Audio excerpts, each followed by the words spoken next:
What if I told you Momoshiki is going to have a huge comeback in Boruto and that Sumire is going to be involved? The explanation lies in Japanese mythology. Like all of the Otsutsuki clan, Momoshiki is almost definitely based on Japanese folklore. For anyone who isn't familiar, I'll give you a quick breakdown of how we know this. But first, if you guys could please take a second to like my video and subscribe to my channel, it would mean the world to me. Alright, let's get into it.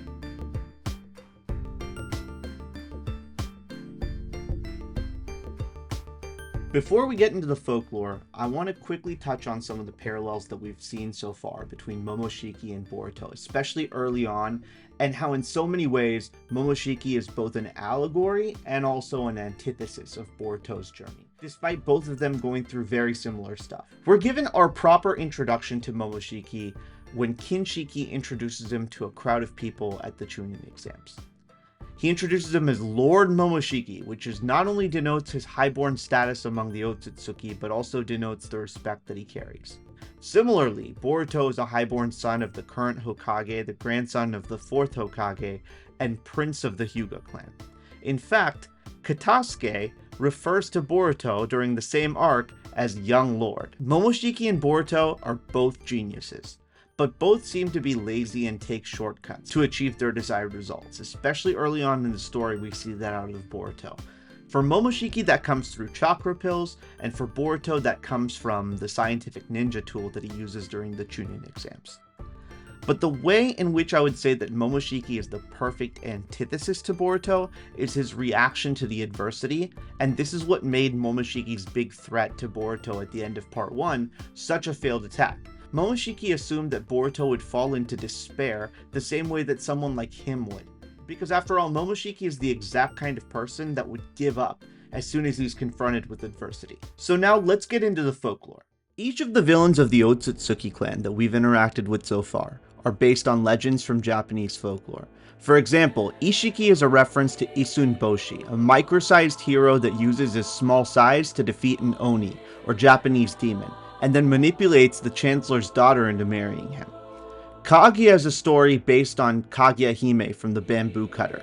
In that story, Kaguya Hime is a beautiful girl that the Emperor falls in love with, and she spends every night staring up at the moon, and then it turns out that she's in huge trouble with her own people over a crime she committed and is forced to return to the moon. Similarly, Kaguya spends every night staring up at the moon, terrified that her clan is coming after her, and after marrying the Emperor, she similarly ends up getting sealed into the moon. Kinshiki is based on Kintaro, a legendary warrior of superhuman strength that is known for his loyalty and bravery, and we see some of this based on the way Kinshiki is depicted and also when Kinshiki sacrifices himself for Momoshiki.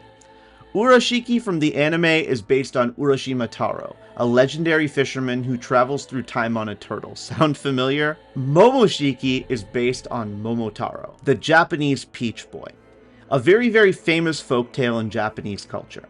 So in Momotaro's folktale, Momotaro, who is, depending on the version of the story you hear, either born out of a peach or born from parents who ate a magic peach, is a lazy warrior that decides to journey far away from his homeland to Onagashima, or Demon Island, to seek out demons that raided from his land and defeat them.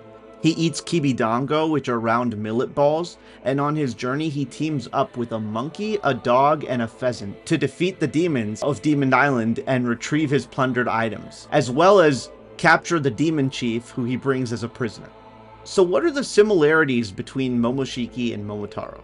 Momotaro was getting revenge on the Oni, who plundered his land with the intention to steal back the plundered items.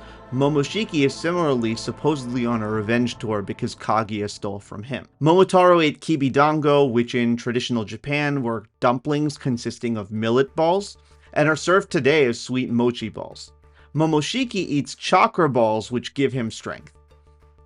In many tellings of Momotaro's legend, he was considered to be a lazy boy, always taking shortcuts. Momoshiki was considered to be lazy by Naruto for eating chakra pills to acquire jutsu instead of learning them by himself. Okay, but what about the monkey, the dog, and the pheasant? Well, that's where Sumire comes in, and more specifically, Nue comes in. Nue is a yokai, a supernatural creature from Japanese mythology that's body is comprised of the head of a monkey, the body of a dog, the legs of a tiger, and a snake for a tail.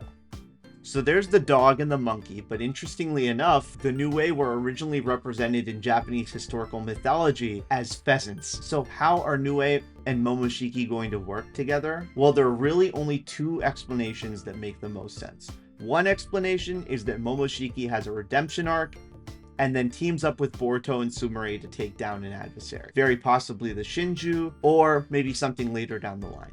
Another possibility that I think is really interesting and fun is that each of the animal allies will be brought forth in aid to Boruto and Momoshiki together in this form. The monkey will either be Nue or Enma through Konohamaru becoming a monkey sage, although that's probably less likely. The less probable possibility for the talking dog would be Kakashi summoning dog Pakun, but in my opinion, the most fun answer here is Himawari resurrecting Kurama, which, not a talking dog exactly, but a talking canine certainly. And finally, the pheasant will be Sarada's bird, similar to Itachi's crow and Sasuke's hawk. Explanation 2 is a bit more tricky, but bear with me. We've seen Momoshiki take over Boruto's body for bits at a time. We saw this at the end of the pre-time skip when Momoshiki helps Kaoki escape. We've also seen this several other times. We also know that Momoshiki can see into multiple dimensions, including the future, and can also communicate on another plane with Boruto. So what if he's able to communicate with Nue, who's also a multi-dimensional creature? Is it possible that Momoshiki is able to manipulate or trick Nue and therefore Sumire into helping him instead of Boruto? Or what if he's able to manipulate Sumire into joining up with him after she's spurned by Boruto? What do you think? Do you think that there's any significance to Momoshiki maybe taking on the same type of arc as Kurama in a redemption arc? Or do you think there's more to the Momoshiki story? Definitely get in the comments and let me know what you think. I would love to explore this further. Alright, thanks, and if you haven't already, please take a second, give the video a like, and subscribe to the channel. Alright, thanks guys.